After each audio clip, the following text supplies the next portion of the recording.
मात्र या क्षणाची महत्त्वाची बातमी अशी आहे की कबूतरखान्यांवरील बंदी कोर्टाकडून तुर्तास कायम ठेवण्यात आली। मुंबई हायकोर्टाने मुंबई पालिकेला आदेश दिलेले आहेत। सार्वजनिक आरोग्य महत्त्वाचं असल्याचं हायकोर्टाचं म्हणणं आहे। तर या संदर्भात सविस्तर चर्चा करण्यासाठी आपल्यासोबत मराठी एकीकरण समितीचे गोवर्धन देशमुख जोडले जात आहेत। गोवर्धनजी, स्वागत आहे आपलं लोकशाही मराठीवर। कोर्टाकडून तुर्तास बंदी कायम ठेवण्यात आलेली आहे। आज सकाळी जे आंदोलन झालं त्यानंतर पोलिसांची जी भूमिका होती या सर्व विषयावर आपली प्रतिक्रिया। नाही, न्यायालयाने जे आदेश दिले आहेत आणि न्यायालयाने जो निर्णय दिलाय तो स्वागतार्ह निर्णय आहे। आम्ही त्याचं अभिनंदन करतो सर्व नागरिकांचं। आणि आरोग्याच्या दृष्टीने हा महत्त्वाचा एक निर्णय न्यायालयाने दिलेला आहे। नागरिकांचं आरोग्य महत्त्वाचं असल्यामुळे आम्ही त्यासाठीच आज दादर कबूतरखाना येथे पोहोचलो होतो।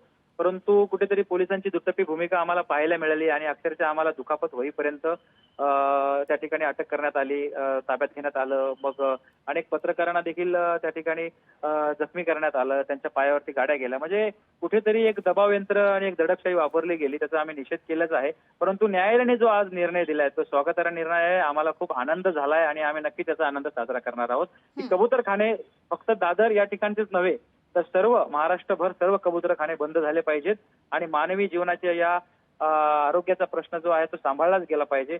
असा हा निर्णय खरंच महत्त्वाचा ठरलेला आहे असं आम्हाला वाटतं। मात्र यासोबतच गोवर्धनजी, जर आपण पाहिलं तर हायकोर्टाने राज्य सरकारला देखील फटकारलेलं आहे। राज्य सरकारची बोटचेपी भूमिका आहे का, असा सवाल आता उपस्थित होतोय।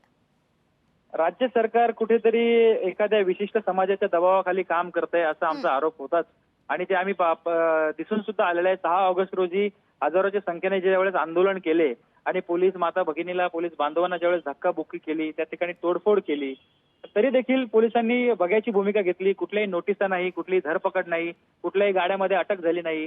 तर आज जे तुम्ही चित्र बघितलं, सर्व माध्यमांनी महाराष्ट्रालाच नव्हे देशाला दाखवलं की आज मराठी एकीकरण समिती ज्या ठिकाणी कोर्टाच्या आणि प्रशासनाच्या समर्थनार्थ त्या ठिकाणी उभी होती, त्यावेळेस मात्र प्रशासनाने, पोलीस प्रशासनाने आम्हाला अशी दुय्यम वागणूक दिलेली आहे। या संदर्भात जी वागणूक आज तुम्हाला मिळाली किंवा जी भूमिका पोलिसांची होती त्या संदर्भात आपण सरकारकडे काही सांगू इच्छिता किंवा त्यांच्याकडून काय अपेक्षा आपली?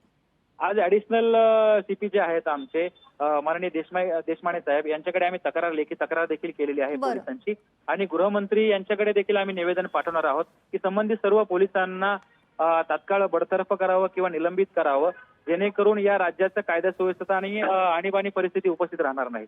कारण आम्हाला देखील राज्यघटनेने अधिकार दिला होता आवाज मांडण्याचा। तुम्ही एका विशिष्ट समाजाला मात्र त्यांनी आंदोलन केल्यावर गप्प बसता, परंतु त्या ठिकाणी मराठी समाज आरोग्यासाठी आणि जो निर्णय न्यायालयाने दिला होता त्या ठिकाणी ज्या समाजाने कंटेम्प्ट ऑफ कोर्ट केला त्या समाजाला कुठलीही कारवाई नाही करता आमच्यावर मात्र कारवाई करता, यासाठी आम्ही निवेदन देणार आहोत। बरं, निश्चित गोवर्धन देशमुख जी आपण दिलेल्या आपल्या प्रतिक्रियेसाठी। तर कबूतरखान्यांवरील बंदी कोर्टाकडून तुर्तास कायम असणार आहे। या संदर्भात महत्त्वाची माहिती घेण्यासाठी किंवा चर्चा करण्यासाठी आपल्यासोबत पुन्हा एकदा जैन समाजाचे राष्ट्रीय अध्यक्ष ललित गांधीजी जोडले जातात। ललितजी, आपण आपली प्रतिक्रिया देत होते, मात्र काही तांत्रिक कारणामुळे आपली जी प्रतिक्रिया होती ती पूर्ण होऊ नव्हती शकली। सांगा। बोला की।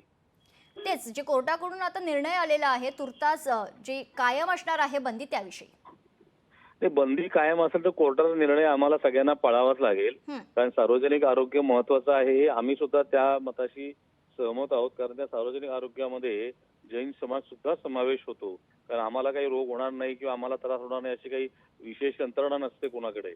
त्यामुळे या सर्वांचं सार्वजनिक आरोग्य सुरक्षित राहावं यामध्ये आमचं कुठलंही दुमत नाही। परंतु कबूतर अन्न पाण्यावेळा मरू नयेत यासाठी काय करता येईल का, हा आम्ही नक्की यातला मार्ग शोधायचा प्रयत्न करू। कायद्याच्या चौकटीत बसून आम्हाला न्याय मिळवण्याचा जो काही पर्याय उपलब्ध होईल त्या संदर्भात आता समाजाची बैठक थोड्या वेळात सुरू होते, त्या बैठकीत आम्ही चर्चा करू।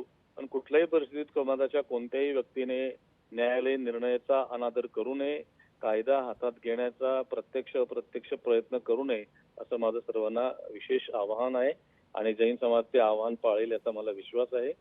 त्यामुळे आम्ही कायद्याच्या, न्यायालयाच्या आजच्या निर्णयाचा आदर करून निर्णयाची कॉपी आल्यानंतर त्याला पुन्हा एकदा विश्लेषण करून पुढील निर्णय घेऊ आम्ही। निश्चित, धन्यवाद आपण दिलेल्या आपल्या प्रतिक्रियेसाठी।